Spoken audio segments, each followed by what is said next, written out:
Assalamualaikum warahmatullahi wabarakatuh. Nah, kali ini kita akan melanjutkan belajar kita pada pembelajaran IPS kelas 7, yaitu pada semester 2 bab 3 tentang aktivitas manusia dalam memenuhi kebutuhan pada materi hubungan antara kelangkaan dengan permintaan penawaran untuk kesejahteraan dan persatuan bangsa Indonesia. Nah, mari kita simak bersama-sama. Oke, sebelumnya kalian kan sudah belajar tentang kelangkaan. Masih ingatkah kalian dengan pengertian dari kelangkaan? Hayo, apakah ada yang masih ingat? Iya, benar sekali. Kelangkaan merupakan persoalan ekonomi yang paling mendasar dikarenakan apa? Keinginan manusia yang tidak terbatas dengan ketersediaan sumber daya yang sangat terbatas. Oke, dari sini paham ya? Faktor-faktor penyebab kelangkaan itu apa ya? Oke. Yang pertama, perbedaan letak geografis, sehingga sumber daya alam tersebar tidak merata. Misalnya, ada daerah yang banyak sumber daya alamnya, yang daerah tersebut dalam kategori subur. Pun ada daerah yang kurang memiliki potensi sumber daya alam yang banyak, dan daerah tersebut berpotensi daerah kurang subur. Nah, perbedaan geografis ini sangatlah berpengaruh pada kekayaan sumber daya masing-masing daerah. Selanjutnya yang kedua, yaitu pertumbuhan penduduk lebih cepat dibanding dengan pertumbuhan barang produksi. Nah, sehingga menimbulkan kesenjangan antara kebutuhan dengan persediaan barang dan jasa. Yang ketiga, itu keterbatasan kemampuan produksi barang. Dan yang terakhir adalah perkembangan teknologi yang tidak sama. Misalnya, di beberapa negara maju, perkembangan teknologi mengalami perkembangan yang sangat cepat. Pun sebaliknya, pada negara-negara berkembang justru mengalami perkembangan teknologi yang sangat lambat. Nah, hal tersebutlah yang dapat menyebabkan terjadinya suatu kelangkaan. Oke. Nah, terbatasnya sumber daya mendorong manusia melakukan segala usaha agar dapat memenuhi kebutuhan hidup. Nah, faktor penyebab kelangkaan tadi dapat menimbulkan penawaran dan permintaan terhadap barang dan jasa. Penawaran terhadap barang dan jasa akan melimpah terjadi pada daerah yang kelebihan hasil produksi. Misalnya, kelebihan penawaran tersebut dapat mengakibatkan harga barang pada daerah tersebut menjadi murah. Pun sebaliknya, pada daerah yang kekurangan sumber daya akan menyebabkan kelebihan permintaan, sehingga harga barang pada daerah tersebut menjadi mahal. Nah, untuk mengatasi kelebihan penawaran pada daerah yang kelebihan sumber daya dan kekurangan pada daerah yang kurang sumber daya, maka dapat dilakukan distribusi barang dan jasa. Nah, masih ingatkah kalian apa yang dimaksud dengan distribusi? Ayo. Ya, benar sekali. Distribusi adalah kegiatan menyalurkan barang dari produsen kepada konsumen, baik secara langsung maupun tidak langsung. Oke, dari sini paham ya? Oke. Nah, apa kaitan antara pasar dengan distribusi?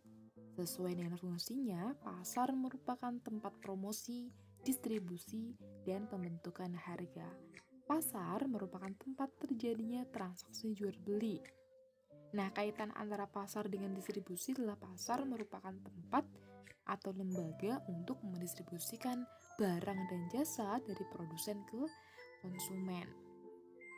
Nah, keterkaitan antara pasar dan distribusi dapat kita lihat dari peranan keterkaitan pasar dalam mendistribusikan barang dan jasa.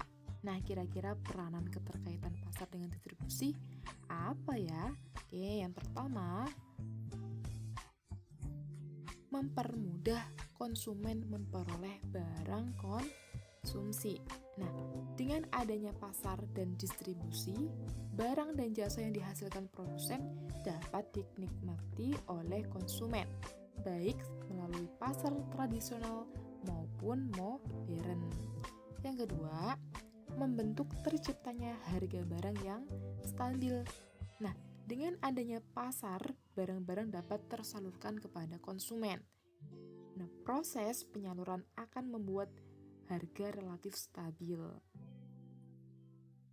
Nah, naiknya harga barang biasanya dipengaruhi oleh langkanya barang. Dan langkanya barang yang di pasar juga dipengaruhi oleh lancarnya distribusi.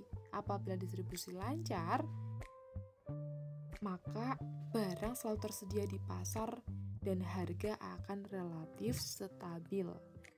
Yang ketiga, produsen akan mempertahankan keuntungan dan penjualan produk. Nah, keuntungan bagi produsen dengan adanya pasar dan distribusi akan mempertahankan penjualan dengan stabil. Nah, penjualan ini akan mempengaruhi keuntungan yang diperolehnya. Oke, dari sini paham ya? Nah, bagi perekonomian nasional, peran pasar dalam pemenuhan kebutuhan antar ruang sebagai berikut. Yang pertama, peranan bagi produsen. Dapat menawarkan hasil produksinya di pasar.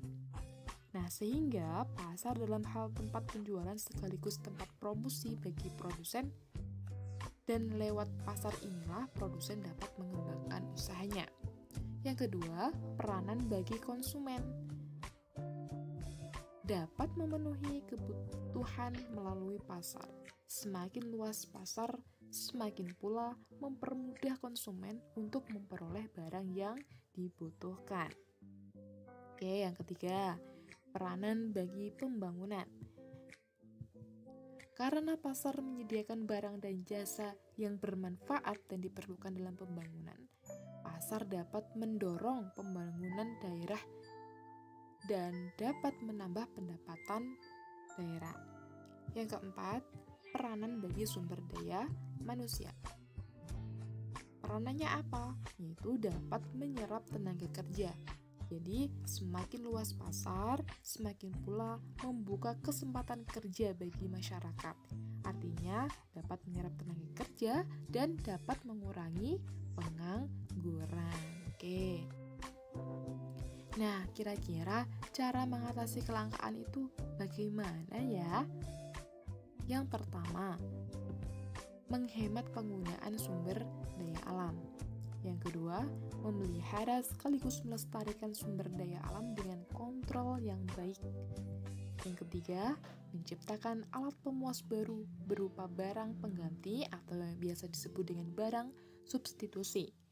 Dan yang keempat, yaitu meningkatkan pengelolaan dari berbagai macam sumber daya alam sehingga akan lebih bermanfaat untuk kehidupan manusia.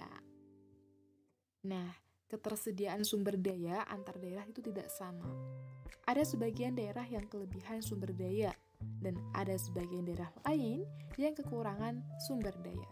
Nah, untuk mewujudkan rasa syukur kita kepada Tuhan Yang Maha Esa, alangkah baiknya apabila kita memanfaatkan sumber daya tersebut dengan sebaik-baiknya, yaitu dengan selalu menjaga kelestarian, menjaga lahan agar tetap subur, dan menjaga keseimbangan ekosistem. Nah, mungkin sampai sini saja materi kali ini. Semoga bermanfaat dan tetap semangat belajar. Oke? Wassalamualaikum warahmatullahi wabarakatuh.